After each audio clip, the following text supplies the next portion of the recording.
we were one of the pioneers to use, to some extent, AI, artificial intelligence, to analyze each and every listed company. So even if the market cap is 50 crore, you go to MarketsMojo website and you will see there is a score available, whether it's a buy, hold, or sell on that company. When we saw a lot of excitement from the retail investors, we thought there is a scope for us to launch HNI service. We launched an HNI service under IA license, investment advisor license. A lot of customers say we can't do buy and sell because don't have a time and the bandwidth. Why don't you start the PMS? And that's where we started the PMS. We got a license from SEBI in March 2023. We onboarded the first client on 1st July 2023. Without any distributor, today we are at 870 crore.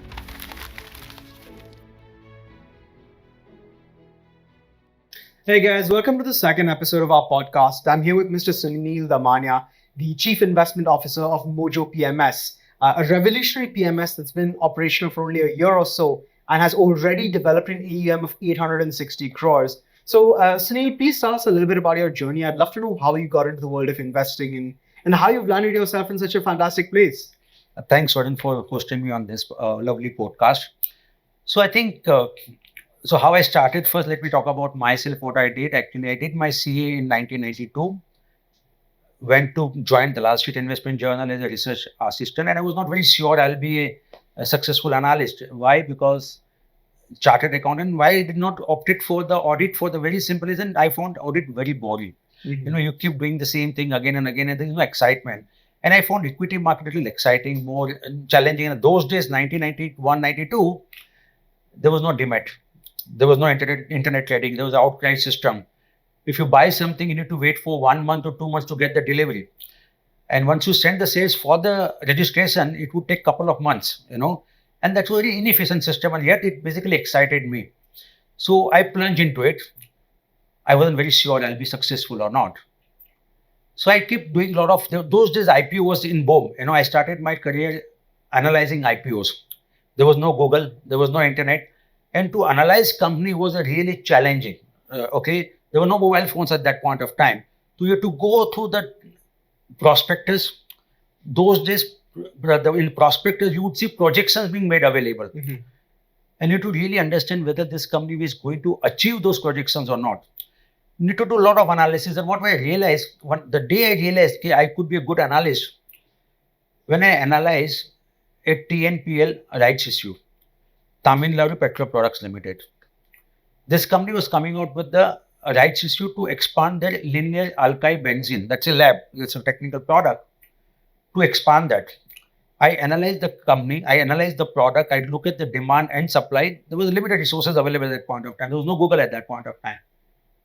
And that analysis, those days used to be a broker's meet, not analyst meet. And people started talking about that analysis of mine. Wow. And issue did not went through because that rights issue.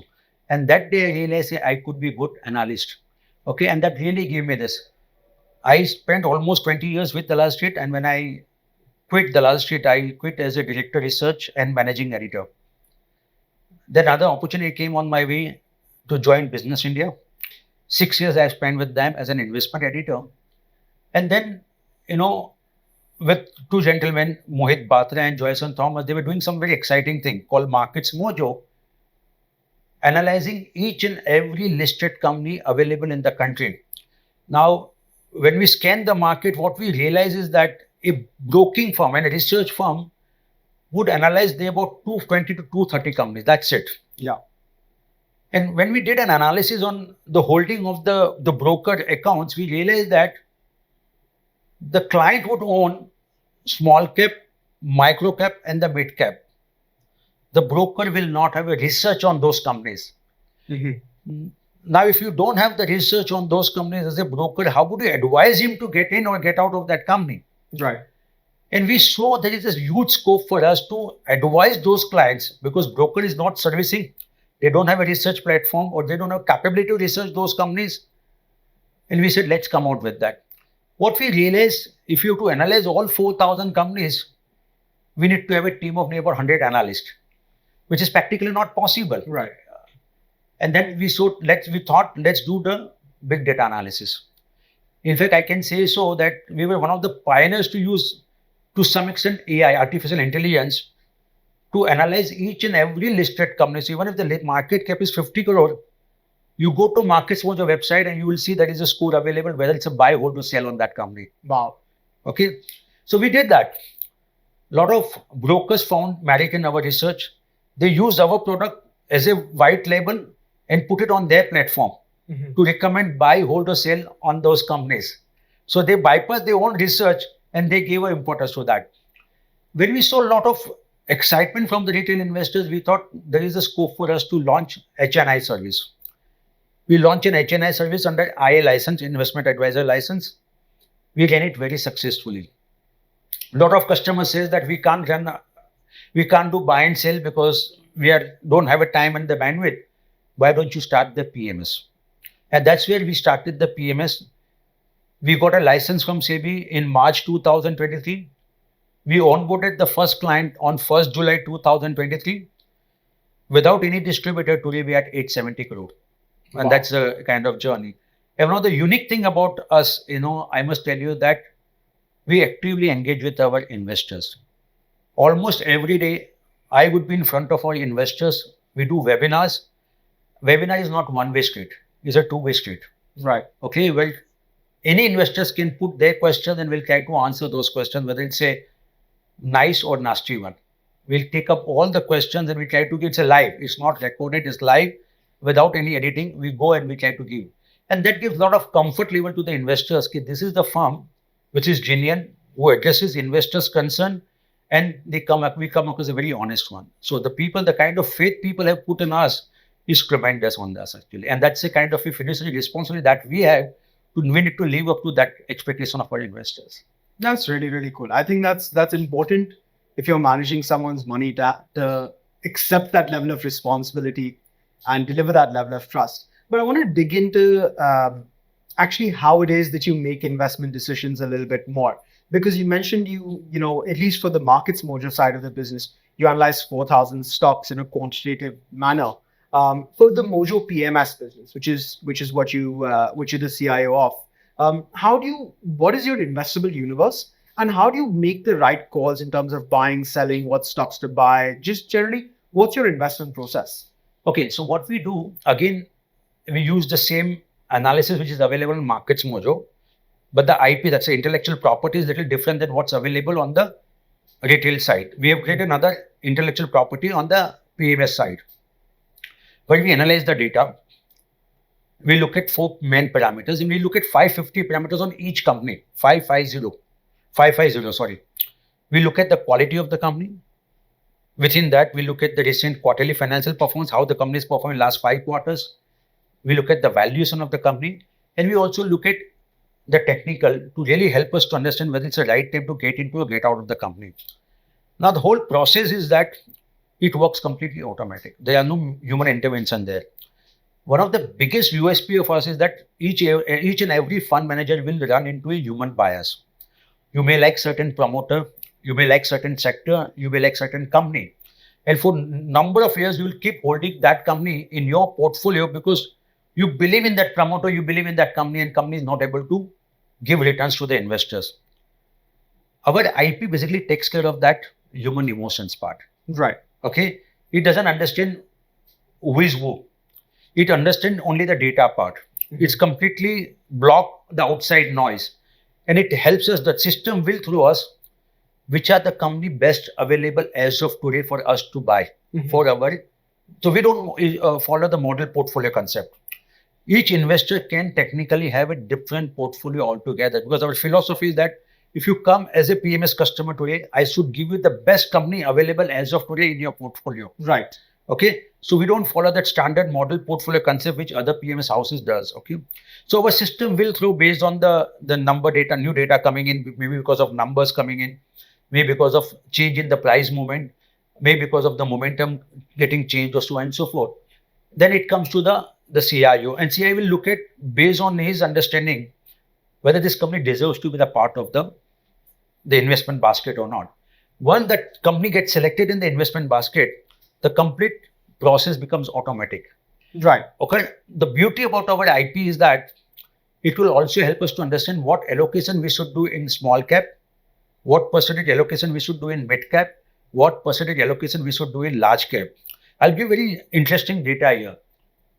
Till Feb 2024, 90% we will focus in mid and small cap. Feb 2024, IP told us, please move to the large cap.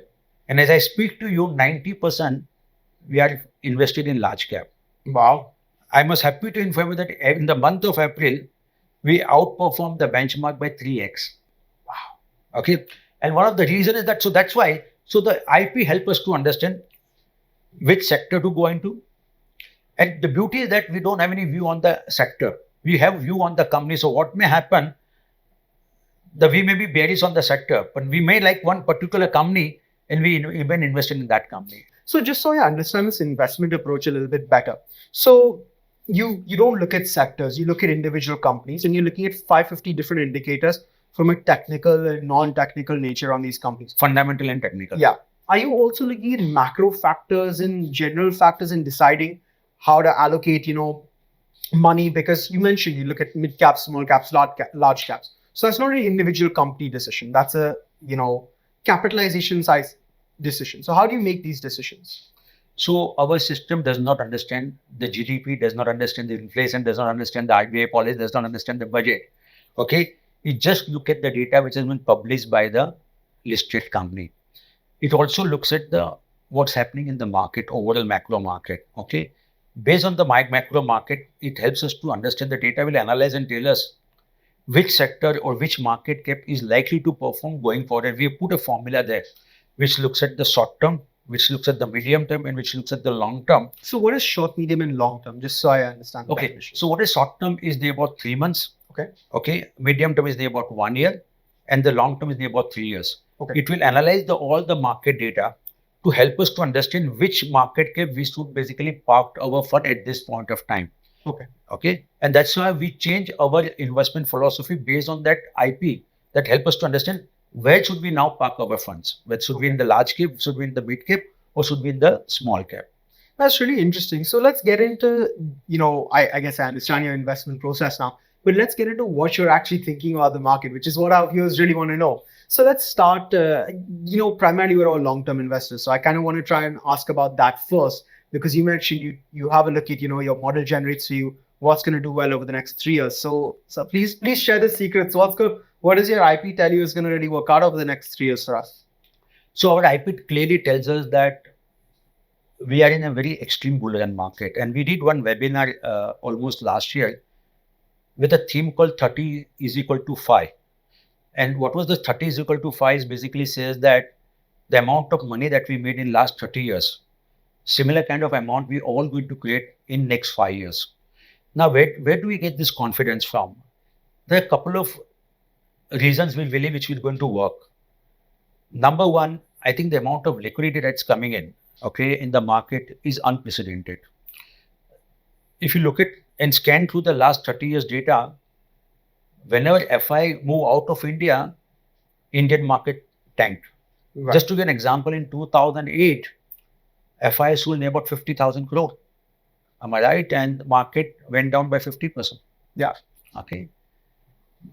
Fast forward and come to 2023, FI sold near about 2 lakh crore and market was almost at the same level.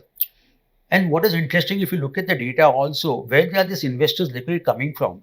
It's not coming from city like Bombay. It's not coming from city like Rajkot or Ahmedabad. That's been the traditional market. If you look at the data, the investors from Uttar Pradesh are coming to stock market. So if you look at the number of new investors coming in, Uttar Pradesh basically is the top of the chart. So one is the liquidity. Number two, I think the amount of reforms this government has been doing, and I think this reform is going to take India in a different kind of a league, actually. So if you look at even India's market cap to GDP ratio, which historically we have been about 80-85%. If you look at that 15 years average, we would be near about 75% market cap to GDP. We are in excess of 100. And logically, we should command more than what it has been historically commanding. Why? Because India is the fastest growing economies in the world. The way we look at the company which is growing faster, we normally pay higher valuation, isn't it? Because that's where the growth is there.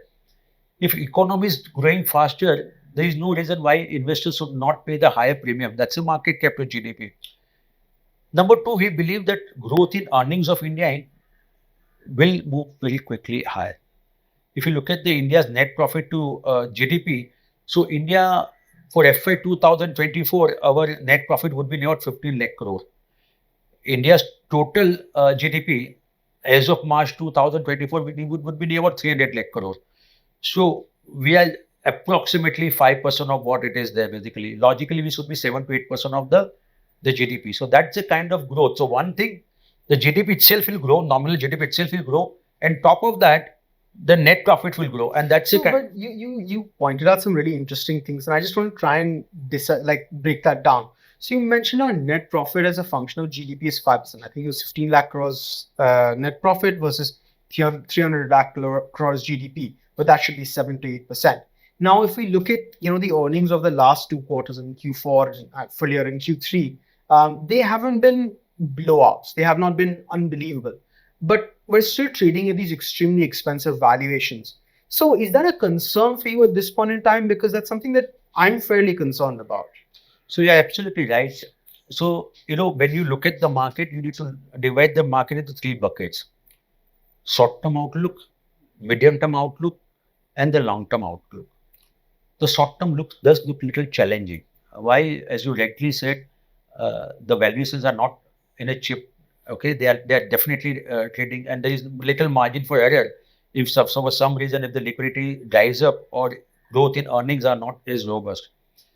What makes us believe that Indian market would be one of the best performing market in the world for the very simple reason that the reforms are going to expand the bottom line of the India Inc. The growth in earnings will be much higher. See, we had a very challenging last 3 years because of COVID. Okay, we had a lot of geopolitical situation, the challenges in terms of Russia, Ukraine, Israel, Hamas, China slowing down, and the higher rate of interest. So when you look at the context in which India had to operate, I think we did a fantastic job, because it's always is a function of, it's like, to give you an analogy of a cricket, to scoring 100 on an easy pitch is quite easy, but if the pitch is little tough, and even if you score 70 runs, people will. So I think India has to really struggle in a very, and if you look at the inflation, I think unprecedented, especially on the input cost side. I think India did a fairly good job. Okay. What gives us a belief that quite a comfort level that why India will continue to perform well, because of this is the first time, if you look at India is not leverage. If you go back to balance sheet of 2007, 2008, and if you look at the 2023 balance sheet, not many corporates are leveraged. On the contrary, many corporates are now very confident or very cognizant of the fact that they are aware that they don't have to borrow too much. Otherwise, they could run into a problem. So if they learn their lessons very hard manner from 2008 episode. So tomorrow, if the capex cycle, if the rate of interest to come down, we don't believe it will come down so soon in 2024. But eventually, the capex will come in. Why? Because if you look at the capacity utilization, as per the RBI data, we are at 78%. Eventually, if the demand comes, and if you look at the FMCG companies, they did mention that in 2025, that is FY financial year, they are expecting double-digit growth, which was not been the case. Oh, really? Yeah. So if that is, and if the monsoon has to be good, and remember, we did not have a very good monsoon last year, yet we did well actually. Yeah, it was El Nino last year. El Nino, yeah. So I think these are the challenges, yet India did well actually. So our sense is that the reforms, the capex cycle, the global economy will eventually improve, and that will really help us to basically accelerate our India earnings growth. Many other companies which are not listed right now, they will also come in the public forum. Okay. So I'm glad you brought that up, because I want to try and talk about this subject as well, because you covered IPOs for such a long time. The sense I get is that for all the liquidity that's coming into the market, there's just not enough supply of quality companies to invest in. You have the same maybe 100, 200, 300, 500 really truly investable companies with good managements and good growth prospects and all the like. What's the prospect of new companies coming into the market and really expanding that pool of companies that are investable for consumers? So I don't know whether we have only investment basket of 250 or 300 companies, because when we analyze all 4,000 companies, we did see that there are some of the companies which are little hidden gems. And normally what happens is that people start looking at those companies when they start going up substantially. So we believe Indian market is not 200, 250 companies. That's what the broker will make you believe, because that's what they do research on. Our sense is that easily Indian market is about 1,000 companies, which is really investable. Oh, really? Yeah. See, there is one more thing which is happening with India Inc. is that a lot of promoters now started becoming more and more transparent, which was not the case. If you look at, they are getting in the right kind of independent directors. Their disclosure standards have improved a lot. They're engaging more with the investors through their con call, their PowerPoint presentation. They are more forthcoming in terms of resolving investors' query. And if you look at the complete mutual fund which have invested, I don't have a data, but I would not be surprised if it is more than 750 companies where in mutual fund but actually invested on those companies. That means they're investable companies, isn't it? Yeah, sure. Okay. So, and I think that basket will keep expanding, because people now realize, the promoters have also realized, instead of siphoning money from the company and then does not result into a capital appraisal, then might as well you basically keep the money in the company, let the market cap goes, and if our stake in the company is higher, our wealth will also expand. So, and second thing about the IPO, like Ola is going public, for example, okay, they have filed the DRHP, and many more companies like this will come, which will expand the quality of the supply in the market. But remember, when there's a liquidity, supply will come automatically. It's a, like, like Dhirubhai Ambani once said, there's a different equation. People used to say, if demand creates supply. Dhirubhai said, supply will create demand. Today, there is a supply of money available. Automatically, IPOs will come, good quality papers will come, because people will see value. And one of the reasons, see, today, a lot of private equity players have invested in a lot of startups. Eventually, they would need exit. Yeah. And they have good quality. Like, for example, GoDigit is going public. Okay, that's another startup. A lot of fintech companies basically who are right now in the Series A, Series B, eventually they will go for an IPO, because the guy who has invested private equity, he would need an exit. And that's where we will see a lot of papers coming out. You'll be surprised to know that despite Indian market did well in FY 2024, the amount that been raised by the IPO market less than what it was in FY 2023. Wow. So I think there is a huge pipeline waiting to come out with the good quality IPO. Interesting. I mean, truly interesting times for investors. Definitely. Yeah. So I want to come on to my final question of the evening, because you mentioned this concept at 30 equals 5, where over the next 5 years, we're going to see the growth that we've seen over the last 30 years. And I think I resonate with that, because I think I was born in 1995. Our GDP was, I think, $350 billion, and some order of magnitude of that. Today, we're somewhere around $3.5 trillion. And that's 30 years. And now I think that from today to 2030, we'll hit $7 trillion. So really, we'll see, like you said, last 30 years, what we've seen, next 5 years is what we're going to see. But I want to try and push you on this topic a little bit, because I want to truly understand, what is it that's going to make this 14-15% compounded growth possible? And what are the risks to this? What should investors really keep their eye up for and say that, okay, if this happens, then we have to really reconsider the optimistic view that we have? So one is that it would not been easy to move from 3.5 trillion to 7 trillion. Why? Because we are, as you rightly said, we are looking at near about 14 to 15% CAGR. If you look at the interim budget document also, they are talking about nominal GDP of 10 to 11%. So if you have to really exceed to 14-15%, assuming that inflation is near about 4 to 5%, that's what RBI is saying, the real GDP has to grow at 10%. Doesn't look like a very feasible kind of a stuff. To make that happen, I think what India needs to do is has to spend a lot of amount in logistics.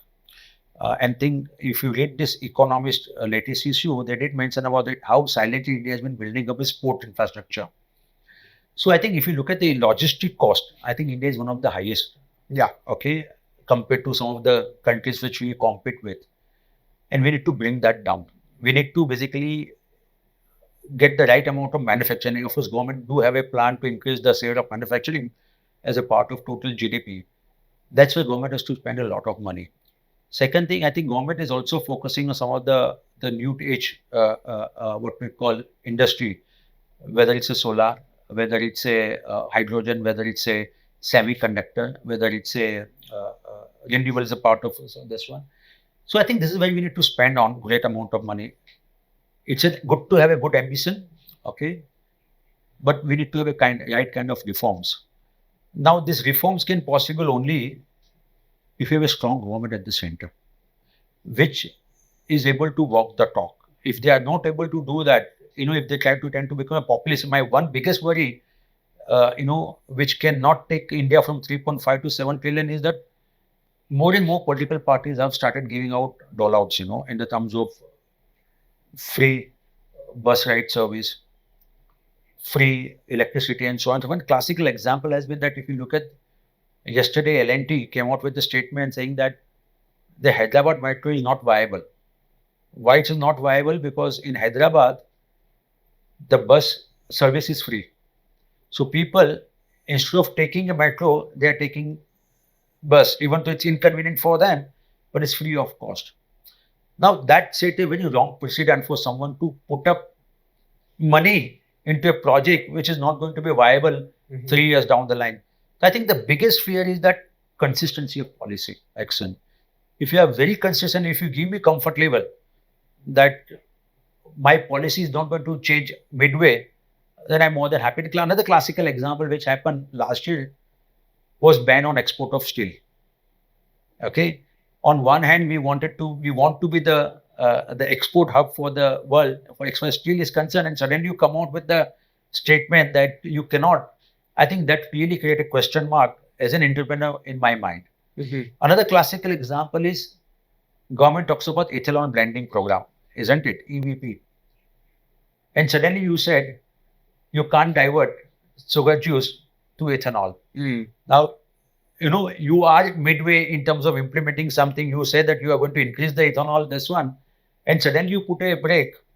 It disturbs, as a businessman, my IRR on the business. So I think government needs to come out with a policy action saying that, yes, it's possible, provided there is a consistency of policy action. We walked the talk and we said, okay, this is what we are doing. We are not going to change the policy. We'll give you this one. And that's where it's going to possible. One good thing which is for India is that somehow we have been little ahead of the curve in terms of digital infrastructure.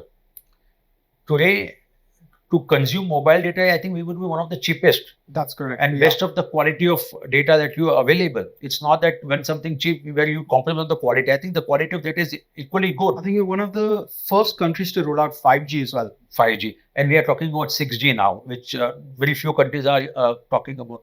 That's one. Second thing, I think a lot of people are coming into the GST has really done a good job in terms of getting more people on the organized, formal side of the economy. So today, your panwala will also take money through a UPI. Your sabji wala will also take money through a UPI. So that's all coming into the formal economy, which was the black economy previously, because they never get accounted, isn't it? And that will also help the economy and the churn in the economy, because the money flow is there. It will help improve the liquidity and in turns the growth. So it's possible, but we should not take it for the granted. Why? Because 14-15%, that means even if you assume 4% inflation, 10% real GDP growth with this kind of reforms is not possible. I think government needs to do more.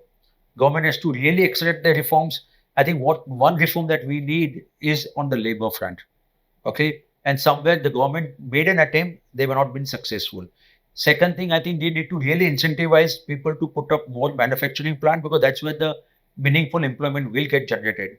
And if China plus one policy has to be successful, we don't have a choice but to improve our logistic. If we cannot improve our logistic, no way, it will always remain on the paper, China plus one. So I may be sounding little skeptics here. My only request and hope that the next government, whoever reforms the government, I think they accelerate on the reforms. They see that India can grow at real GDP of 10% and nominal GDP of 14-15%. Right. I think I completely agree with that sentiment. And I think maybe on that shared hope of faster growth, more reforms and a bright future, maybe we close this podcast. I want to thank you so much for coming on, sir. Thanks a lot, Varun, for inviting me. It's been a pleasure to hear you talk. Thanks Yeah. a lot. This podcast is produced by Elixir Equities Private Limited, a SEBI-registered research analyst. Registration number INA00004787. The information provided in this podcast is for educational and informational purposes only and should not be considered as investment advice. Investment in securities market are subject to market risk. We strongly advise all investors to read all related documents carefully before investing.